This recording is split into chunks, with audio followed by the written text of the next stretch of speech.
All right, let's get real for a minute. How many of you look at your daily and monthly production numbers and feel frustrated? Like, you could be doing more, earning more, but somehow you just aren't hitting those goals. Do you find yourself blaming external factors, the economy, insurance, reimbursements, or the schedule falling apart, difficult patients, maybe even your team? Maybe you just don't think you have enough patience. Look, those things could definitely play a role, no doubt, but I want to challenge you today because over years of practicing, mentoring, and observing colleagues, I've become convinced that for most dentists struggling with production, the biggest limiting factor isn't external, it's internal. It's your mindset. Today, we're diving deep into what I call the production mindset. Understanding and cultivating this mindset is, I believe, the most single powerful lever you can pull to dramatically increase your production, make significantly more money, and perhaps counterintuitively, find more fulfillment and rewarding your work. Stay with me because shifting this one thing could genuinely change the trajectory of your practice and your life. So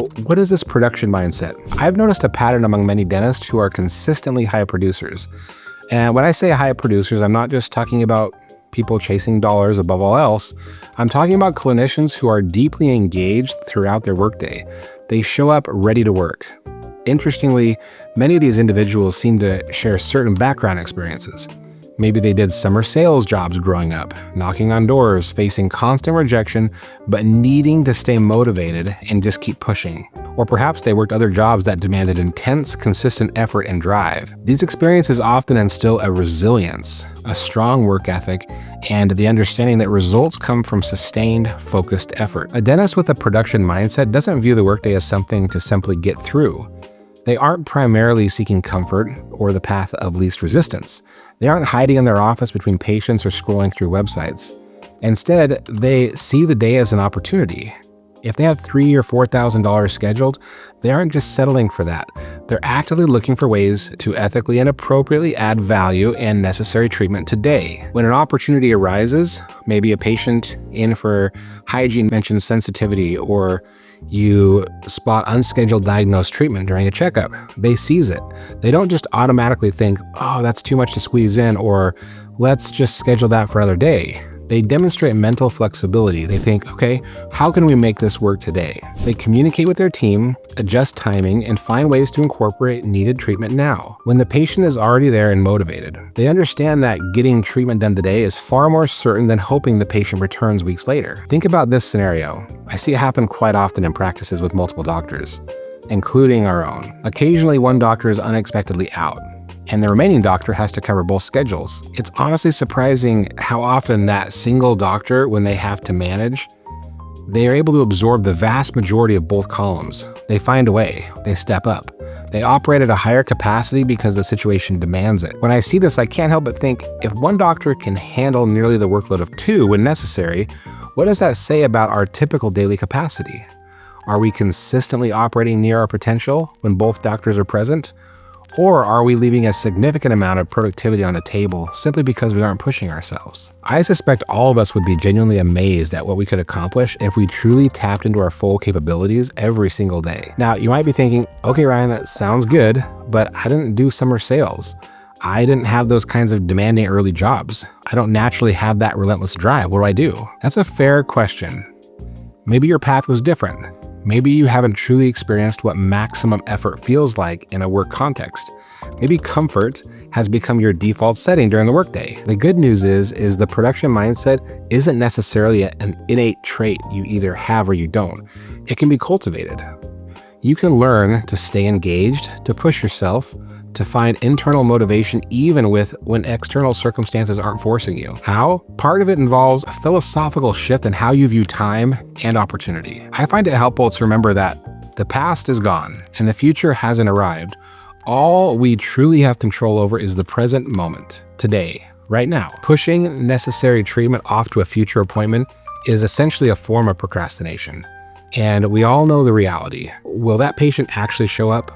Life happens. Things change, but if that patient is in your chair today, that opportunity is real. The need is real. Today is real.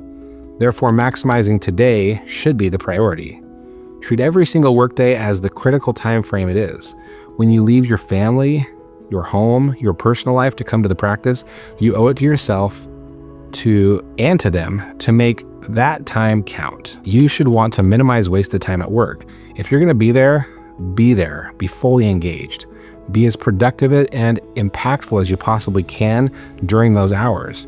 Don't just aim to meet the schedule, aim to beat the schedule by ethically maximizing the opportunities presented today. So let's get practical. How can you start actively cultivating this production mindset? First, change your routine. Before the chaos of the day begins, take just 2 minutes, set a clear intention for your workday.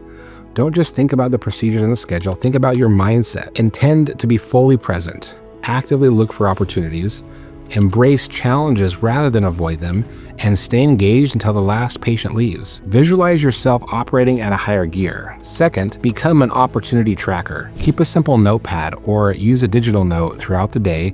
Jot down instances where same-day treatment opportunities arose. Note whether you seized the opportunity or you deferred it. If you deferred it, briefly note why. Was it a genuine time constraint, patient refusal, or was it perhaps a desire for comfort? A reluctance to push? This isn't about judgment, it's about awareness. Awareness precedes change. And then third, challenge your comfort zones. Identify one specific habit you fall into during the workday that represents comfort or disengagement. Maybe it's checking non-essential emails between patients. Maybe it's spending too long chatting in the break room. Maybe it's routinely taking the easier clinical option when a slightly more complex but better treatment is indicated. Identify one habit and consciously replace it this week with a production-focused activity. Reviewing the next patient's chart in detail, making a quick call to a patient with unscheduled treatment, prepping for the next procedure. And then fourth, embrace the concept of impressing yourself. At the end of each workday, ask yourself honestly, did I give my best effort today? Did I stay engaged? Did I push my limits even slightly? Did I do anything today that, looking back, genuinely impresses me? Aim to be able to answer yes more often than not. This isn't about comparing yourself to others, it's about competing against your own perceived limitations. And then fifth, reframe the phrase hard work. Stop thinking of yourself or as pushing yourself as a negative thing. Start viewing it as the path to greater rewards.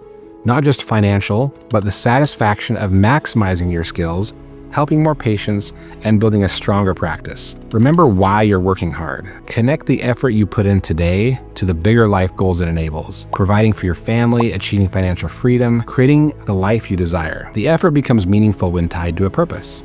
Implementing these steps consistently will begin to shift your default mode from comfort seeking to opportunity seeking. You'll start to notice you have more capacity than you thought. You'll see your production numbers climb, not just because of some magic bullet technique, but because you're bringing more focus, energy, and intention to every single workday. This is about working smarter and harder during the time you've already committed to being at the practice. It's about respecting your own time and your potential. You likely have another gear you haven't fully engaged yet. Finding and utilizing that gear is where you unlock significant growth and fulfillment. Now, I know what some of you might be thinking right now. Maybe it sounds something like, Ryan, this is all well and good, but honestly, I don't really want to work harder. I kind of like my current pace. I'm comfortable. And I hear you. Believe me, the appeal of comfort is strong. Nobody inherently wants to push against resistance constantly. Maybe you feel like you're doing enough. But let me challenge that perspective for a moment, respectfully. When you talk about working harder in the context of this production mindset, it's not necessarily about adding more hours to your already long day or burning yourself out, running between operatories without thinking. It's primarily about increasing your focus, your engagement, and your effectiveness during the hours you're already committed to being chairside. It's about maximizing the value that you create in the time you're already spending away from your family and your personal life. So if the response is still, I don't want to increase my focus or effectiveness, I'm comfortable, then we need to ask, what is the cost of that comfort? What are you potentially leaving on the table? Think about it. By choosing comfort over maximizing your engagement during work hours, what are you potentially missing out on? Well, significant financial growth. Let's be blunt. Increased focus production directly translates to increased income. Are you comfortable leaving tens, maybe even hundreds of thousands of dollars unrealized over the course of the year? Or millions over a career? Money isn't everything, but it's the tool that funds your family's security, your kids' education, your dream vacations, your retirement, and your ability to give back. Is comfort worth sacrificing those goals? Then there's greater clinical fulfillment. Often the most rewarding cases are the ones that truly make us feel proud of our craft. They require that extra bit of focus, planning, and sometimes pushing ourselves to handle that complexity efficiently. Staying in the easy zone might mean missing out on the deep satisfaction that comes from mastering your skills and delivering truly impactful results for patients. Then there's faster achievement of your life goals. Remember why you're working in the first place. It's to build a better life outside the practice. Every dollar earned through focused effort, every bit of efficiency gained potentially brings those life goals, whether it's financial freedom, more quality of time off later, or specific lifestyle upgrades. It brings them closer and faster. Choosing comfort often means delaying those dreams. And then there's practice stability and growth. In a competitive market, stagnation can be dangerous. Practices that consistently operate below their potential are far more vulnerable to economic downturns or competition. A production mindset fuels the reinvestment and growth that ensures long-term stability and success. Choosing comfort over focused effort isn't just a neutral decision, it has consequences. It can lead to stagnation, both professionally and financially. It can also breed a quiet sense of frustration or unfulfillment down the line, wondering, what if? It can mean looking back years from now and realizing you didn't build the practice or the life you were truly capable of creating. You leave your home, your loved ones, to dedicate a huge chunk of your life to this profession. Doesn't it make sense to make that time as impactful and rewarding as possible? Not through burnout, not through focused, but through focused intentional effort. This isn't about judging anyone's choices, but my mission here is to help you build a practice that truly serves you, making more money and having a better life. And frankly, passively coasting in your comfort zone often works directly against that mission. The production mindset is the engine that drives you toward those bigger goals. And let me give you one more incredibly powerful financial reason to push past that comfort zone, especially later in the day. Think about the economics of your practice on a daily basis. The production you generate in the first part of your day, say the first few hours, what is that really paying for? Primarily, it's covering your fixed costs, your rent, your mortgage, or utilities, your staff salaries, supplies, lab bills. Essentially, the bulk of your morning production is just getting you back to zero, covering the overhead required to simply open the doors. Now, consider what happens after you've covered those fixed expenses. Every dollar of production you generate beyond that break-even point carries a significantly higher profit margin. That extra crown prep you work in at 4 o'clock when you feel like winding down, that quadrant of composites you managed to fit in because you stayed focused and flexible, that production isn't carrying the same overhead burdens as the crown you did at 9 a.m. Most of the cost of being open is already paid for. This means that the last production of your day is almost always the most profitable.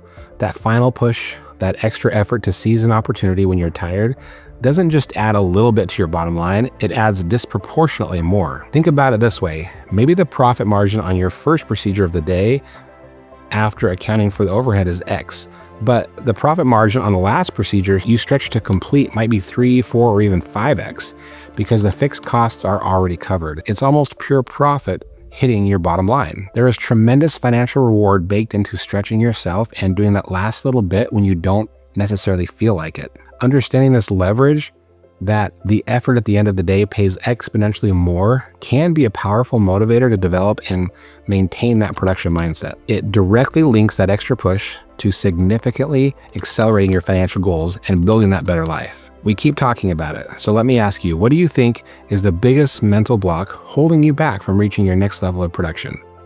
Is it fear of rejection, a desire for comfort, difficulty staying focused? Share your thoughts in the comments below. I read them all and would love to hear your perspective. And if this message resonated with you, if you're ready to explore unlocking your own production potential, make sure you hit that subscribe button. We're dedicated to sharing strategies to help you build a more profitable, efficient, and enjoyable practice. Take what you learned today about developing a production mindset and put it into action. Start with that morning intention, track those opportunities, challenge your one comfort zone, aim to impress yourself. Building a practice that serves you and one that's more profitable and enjoyable, that's the goal. Let's keep working together to make dentistry fun, fulfilling, and rewarding. Subscribe so you don't miss the next strategy, and I'll see you soon.